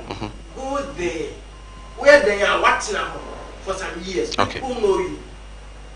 By virtue of that, somebody can vouch and then what? Guarantee for you. Okay. I never know if it's may I say? Maybe tell America, we see we need card. We voter ID card here. Our passport. Yes, no passport. To the passport back register. The passport is there. Ever consent. You can't get Ghana card. Disadvantage. Right. May I say? We say good evening, Sir Mike. Greetings to the NPP rep, Couscous. God bless him for the marvelous submissions. More greetings to our incoming MP for Bantima, Francis Asenso Boachi. Kingsford from Bushain. Okay, Kingsford the Abba, I don't know. Nana Maishra, and so I say, Sir Mike, great show this afternoon. Please let us be fair to those Ghanaians who are living in a typical remote areas. Some of them could not even access a mobile phone. So how can they also register? For instance, they don't have passports and the NIA card. Okay, the question Ubusa, or they a free man can so abandon. Okay, well, Sister Brema Kranafi, maybe confirm it. Good. But I said they are trying very hard to defend the EC, but I said Is it defending the EC? Now they are the spokespersons of the EC. Okay. They are doing the mouthpiece of the EC. They are doing the EC job more than the Serbo people. And it's I know, but indirectly, whatever you guys do is in favor of the MPP, the EC, because virtually you are doing their work. Everything, and that's what you know. That is your opinion. Maybe I'll. Occasionally, I say, easy. Nayamo akwenya so muntiri. Yes, there is no school in this country called Ghana. Our election matters. There is no school. I'm yet to find one. Our election matters. In Hayabu school. What easy Ajumano? You learn from a process. Until Tama is the advisory, eminent advisory body. People were calling, say, Kadishula added the former EC boss, Aparijan, because he has had more experience than any other person on the board when it comes to election matters. Yes, they are autonomous. They can have their way. But the constitution actually say, yen compile register, yen revise as the time may be. You have an already compiled register, so the need of obedience also revise. So what stop the EC from doing what the constitution stipulates? Action someone now rather person compiling new one. It's a mischief, any ill motive. I for any person in favor of the MPP. And nothing I'm a Ghana for sorry Kodio and then Kodio what issue a directive almost an issue of communicate. The issue should rethink. Yes, you will be catch us a rethink, meaning your decisions now will take very slippery. Okay. And it can end us in a place I mean 9 day. Yaninjo and me I can say NHI for NHIS for the register, they are still on the register. It's a big fat lie. It's a not true. Just go to my Joy online, Nako Google. This is DLT names Nina. And they did that in conjunction with the political parties. Any KPMG are called to no power more. So when you say man, who can registration now? You're from 1A. Oh. And no, and I will bring that document out the registration. We did Gina say we enter the ID register. Also, it's your company and almost yes, sorting in your 56,000 names. The NHIS card in the register. They were all taken out from the register. MIA Power VCR crap committee. So what deep probi? I only say their one name the register. I need to say Bama. Mombra, Dr. Baumia, and also Kuta to police list. One ma. Abu Ramadan, they didn't go. Into that analogy now, and now go for who also they shouldn't be there. Nina is a big part like there's nothing of that sort. Help me out here. Say, register. Easy to say, if machines they be crowned, absolute. It was yes, sir. Say, yes, sir. Old register not for bar. Effect bear pan the binya way about to issue. Just a minute, please. In one eye, the EC has never in any of their communique said say register no any. Almost the register is credible. Just go to my joy. Just Google. Previous winner communication. Currently, they have never in any of their communications said the register is not any. Okay. But what they are saying is that the register software is credible. The software, from 2018, ABC Net, this year spending $60 million up to 8,000 BBDs. And they account, they almost say any. What's the idea? What upgrading? And the system now I work on, software now I work on also is adapted to an upgrade. Okay, so now back to my question. Say almost a sound register no one. Which is not going to buy about 120. Almost a sound at the point I am pencil on message and say the register is credible. And say okay say put the facial recognition come one. the machines and the system na wo ho and my advent say ubetimi facial recognition. You have still not answered my question. Say is a sinupi mama, you made any sinupi. Yes.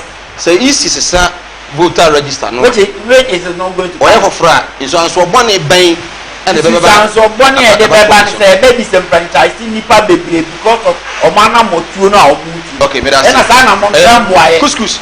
Say is answer sign new voter register no a. Na use dada no a. Insurance for money buying the baby about one so. Is a million Baby, right. 2016. And go over where it's a franchise.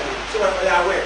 Anyway, remember Article 45 Constitution said the electoral commission shall have the following functions. A. To compile the register of voters and revise it at such periods as may be determined by law. Okay. The register in the year offensive. But on interpretation is the register about now to the register is 2016 and the issue 1982. The system was evolving. The question is the system was evolving. Back to your question. Now say yes, register. Answer register no a.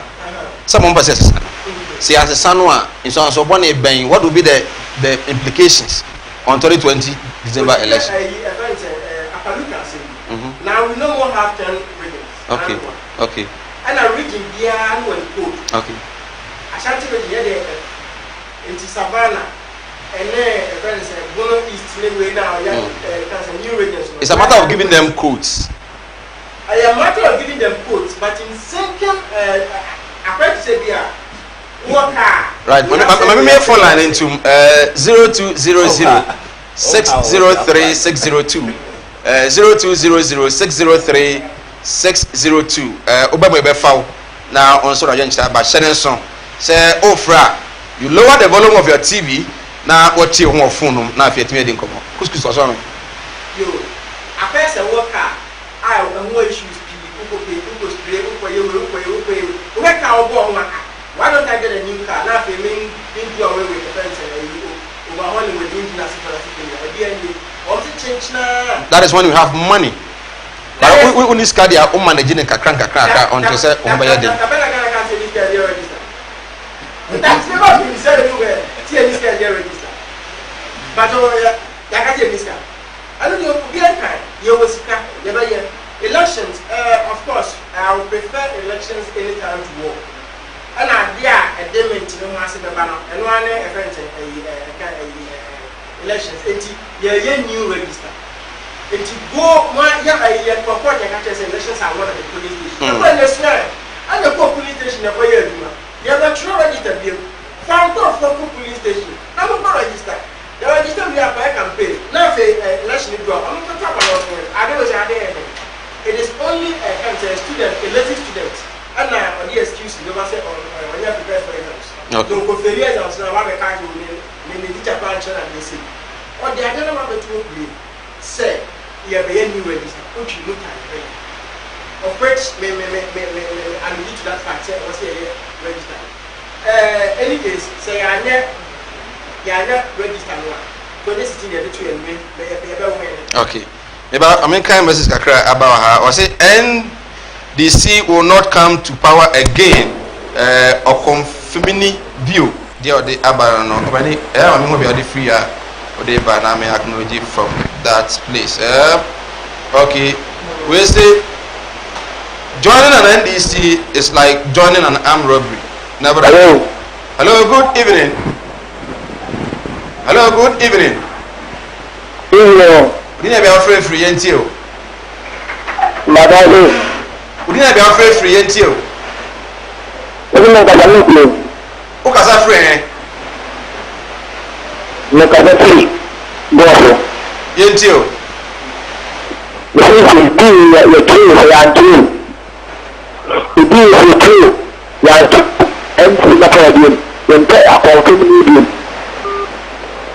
Okay, and I also wait me afraid on 0200 603 602. Over now, lower the volume of your TV set. Now, to me at Unka you didn't come on the new voter register. Yantre, and I said, Emma Yantre, the NDC 4 cano, so and I said the MB4 and EC4. ɛyɛ no ɛnso ɛna nso ɛnyina mu yɛni nkɔmɔ ɛwɔ ahase well na ɔno gu asɛm so fasi ma me na me yo enti deɛ na mɛka no sɛ new voter register no isi no deɛ ɔsɛ ɔbɛyɛ ɛnyɛ force opa bɛtwerɛ opa mɛntwerɛ yɛn MPP foɔ deɛ yɛ decide sɛ yɛbɛtwerɛ yɛbɛkɔ akɔto no yie paa na abatoɔ no nso duu so a yɛbɛyɛ dɛn yɛbɛkɔ akɔto in any case yɛde old one in fact old one no kò yẹn ti nfa old one into because they have to compile a new one. Okay. Compiling a new one means new entrant no as a tromudi on the can old one no normally the can one or start printing your phone na some many into whatever case you say it's still a new voter register. Thank you on rice. Kumawood TV amansane yena yediemu Benedita imama utuyo minyawa ubeso minsimama imama nanado yo my name is Kojen Kansan. You can call me too man because the broken man I got me sinu havelens yelenu constellation Jackson and Kumawood TV me man. How dare you boy other former fans if you know ya mesro komot so en fanto be say Kumawood TV ho na benye bibia bi enije bia senyom sedey watching me honum you see me laugh and color the man osia tongani di obetio natural sem kan do boto natural sem Kumawood TV amansane right yes I am a refa kwaba hello still p you go so dey come obetimi hello good evening good evening abako there rade adumi ho ye mi se won so ho ye pa na me adoboko me ka se free bro hafo yeah odin me dey bright yentio bright owusu okay yentio sunyane am say from menti NDC for na say voter ID omela ba ya Ghana sika obi ase e Ghana sika ya de ya e bo bia nti so mo no ada no so mu ni ade boni bia wuma ade ntine ya se ya ntwere fofora o makasa firi aman demonstration ni ade saa brandi me de mususu se ya nya foforo ya nya foforo so bi okay all right it does see right say enya foforo na dada no enye yento entwene mobekaya on 8 October 2015 the former president John Dramani Mahama at that time being the president I can say yinya isi no ma nenye na djuma ese be boa pa de man fu bisa de na sita de na asesa yeah the assessor and say that isi no ana mo ho no they were conforming with Emra na eda ho then what they are doing is they are just dancing to the tune of isi aro bitimi transfer kind of word create police stations transfer electric and our voters yeah ka say transfer voters 17 akoba bia it doesn't necessarily make the register say without the knowledge of the commissioner nankasa no so no mo any man na yes no ye internal aya no ka po kenya problems ni issues na by na kaye wu okay na okay na no so ka po it doesn't qualify. Hello, good evening. Internal issue. Hello, good evening. Good evening, be free but your man so akrama ya na nti nkan yi why okay free okay yentio hello abani yentio Libya yentio kasa me say your friends say you damasipa ni mojuma pa mo ye na mo kwantin awon de it is said NDC dia jo mama dia o mpe ne ba bi it is said o mo ye nyina no obi amu to ba ye NDC to ba ye ti jeje kan to be kan e be ti se nyina no obi amu aduma pa o mi aduma mo ye onu to ba ye hu aduma o ye na se so abudu akufo adon so no ɔno adwuma paa ne wayi na kuma mfita sɛ ɔbɛyɛ adwuma ama Ghana man wayi na kuma mfita yɛ corruption bi anim but wɔn pɛ sɛ wɔn ɛsɛ ne din nti ɛwɔ kura no NDP fɔ no wɔn sɔrɔ gyina na wɔn hyɛ baabi a NDP wɔn MPs wɔ baabi a no wɔn kɔ kuro no wɔn kɔ kyɛkɛ adwuma a wɔn afofo ado sɛ wɔn sɛ wɔn yɛ no.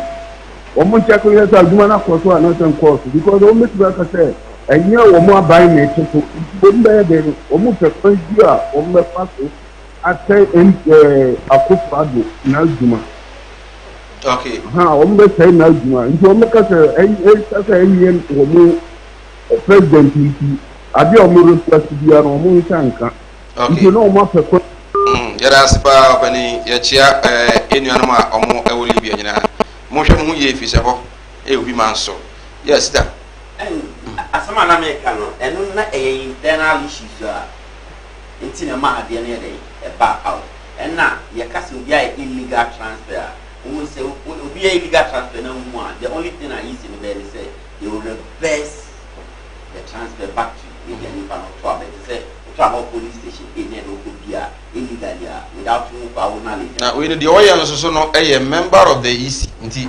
internal that was the more reason nti omoka say on babija for no tena so omoka say omo ye dey they relieve them from their post nti Charlotte said and crop e yi omo fili ho no it's on the right no I wouldn't say so because any procurement which is any yi omo fili it's only in Ghana here and I procurement which is any yi Nipa fili and those company omo ye machines no omo manufacture machines no e dey ama electoral commission omo process e dey appoint omo no kwambo it was that is shrouded in secrecy and ye nim kwan ye pass kwapa e dey ma omo and they are in banter with the EC as to say ade no kwambo ma ye bi no omo dey be bank omo nyan e pa buy but yet the EC is going about telling people say omo ba be registration abra was machines no kwambo back ahead of time now we tested now only we say ampa machines they are fit for use and sana we come there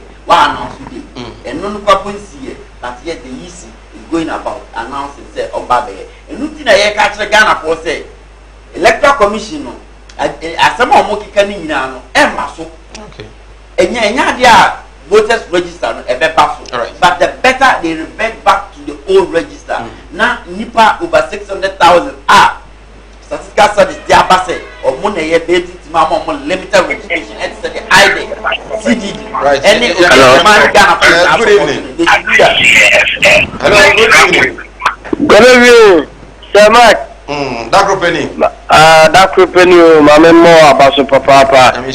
Na me kia no producer. Mo papa gnora atamdaku useze me kia no pa. Kakra na enestapia Olivia sabu tiu timekio mu nyina na abusafo. Na kakra me kan se unso fre yewura Kofia Palu na no di nkomo no ototo papa so. Me eto da bia Ghana mumyanyini Ghana ho kane because it says Palu ko di laso no okotwa oko register ya be ni protocol bisa se ye na e form no ye be se bu be ko wesimi dia ye dia bo e na be totola enu mu na ye mu bi kanu because amani hu na ye be form no enya sem ketwa adentima ye wo bi minia na se bi o mu ni bi ne ye hwe na register o mo foforo na ye wo bi ne entra ho mo se chenchina che sense katitwi die bi first salad ye bu bi ye sika ka first salad to ko politika ka o the sense can get me for you muka mo so brabo esi omuye chinchira chena na kufu the percent just Ghana budani butu that's it right yes so yes that group and motie ne kan no was it good evening Sir Mike okay hello good evening hello good evening yeah hello good evening free we family Kwame Boa ngasepela kusimbu Kwame yentio yeah mekaka mekanize very c'est limited registration na nomba be ya it is something na di mu wa na eye because from Sudan it mu wa na I don't know because who do make say oh yeah you said the mu now yeah you said one now which am depends on anyone yengu yes anyone anyone instead of Munyame Kwame Yadase, check Osumbo for Super. I said, good evening. Sir, please, can you answer me this question? Please, why is NPP very serious about this new voter registration? NPP and EC know that they are doing what they are doing about the new voter register. Okay, Libya and or the free or the ABBA, right? Well, yes, Sita. Samai. Is it the easy for Rebecca? Ghana for. Oh no, NPP for. Yes, any IT expert will tell you say an already hacked register cannot be hacked again. It's one who said they hacked into the system in 2016 election. And that system won't mean hacking you. So their quest for a new voter register based on sad near man or say okay, and near man of bonnie no more no sad register, no sad register so some much time and then they better but Ghana for say country say you register no say ancestor register no Nana Kufuor the Kofi okay and only NPP for are buying because Ghana for I better and things are not moving right. Couscous, means you. Many other can say one correct, no. Say the register was hacked. Are you guys hacked? There's no Electoral Commission in the back as I said. Say hacked. Yes. Electoral Commission. Electoral Commission. You see the word hacked. Say before hacking. I said before. But I was say resource no has been hacked. I don't think that omo entimi enya resource no farm antem and the IT experts were working on it. And of course we know that after elections more can say maybe more money when other room. The go say o kan MPP for no o kan MPP for obi sa me ma betina hey me kasa it is not the official point of the party. Oh, there is no need to come here. Because Obaha, you say your name NDC, NPP, and other parties. So when you come, you speak for the party. So if you say the Obiaba can be another party, then who speak for the party? WTO. And no, sir, official communication about no. Different from say, be a matter of deliberate on issue, be maybe a position of MPP, we might represent it. Also, need the ABBA. However, no, or no, I can say, be the system was hacked by Unkofobi. MPP has not come out to say Xavier. Yeah, hacking and I say, Papa, do you think if I come out, sit up, if I talk. Can I Japan say when you come for some moving elections? Say, one here, he will expose you. And what you're saying?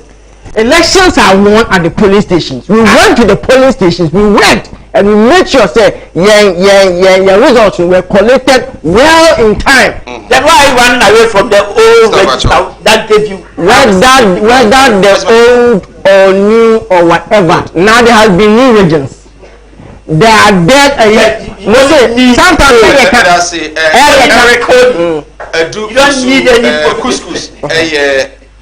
NPP as constituency deputy secretary and then the communication team member and then was a manager at the Amansan Skills Training Institute or Ashanti region Kumasi and I was in Kasanso and deputy communication officer for the NDC was from a constituency regional communication team member for the NDC Sita Sedu and also Beka and Homa Eden Contrino Ebaino. Meaning Eddie Michael Nana Adback with me from Mr. Mike, my boy, Emma Jumedi Basso, executive producer, Samuel Kabana Dacon, my producer, the Biarada or Mammy Informations, Bernard Ade, Sanso, and on camera, no, Frank Kobe, and then production manager, Otri Nozo, Loretta, and Afi Sosono, Bahima, Augustina, in at Fidelity at the MIA.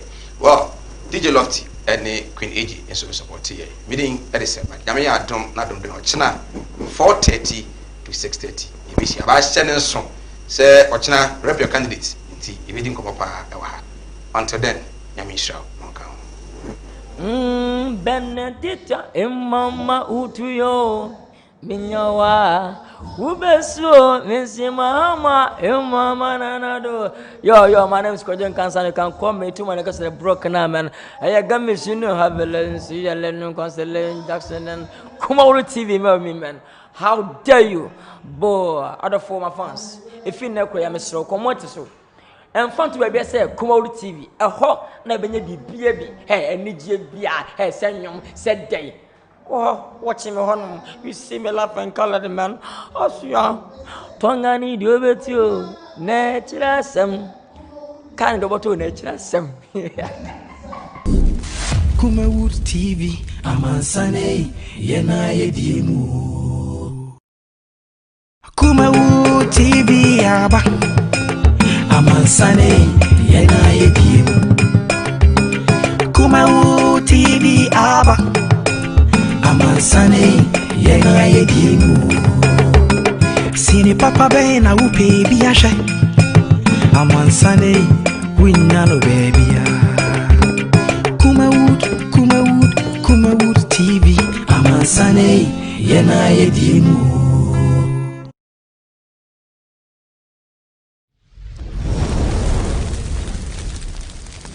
Kumawood TV amansane yena yedimu Benedita imama utuyo minyawa ubesuo minsimama imama nanado yo my name is Kojen Kansan. You can call me too when I get the broken man. I got me sino havelens yelenu constellation Jackson and Kumauru TV man. How dare you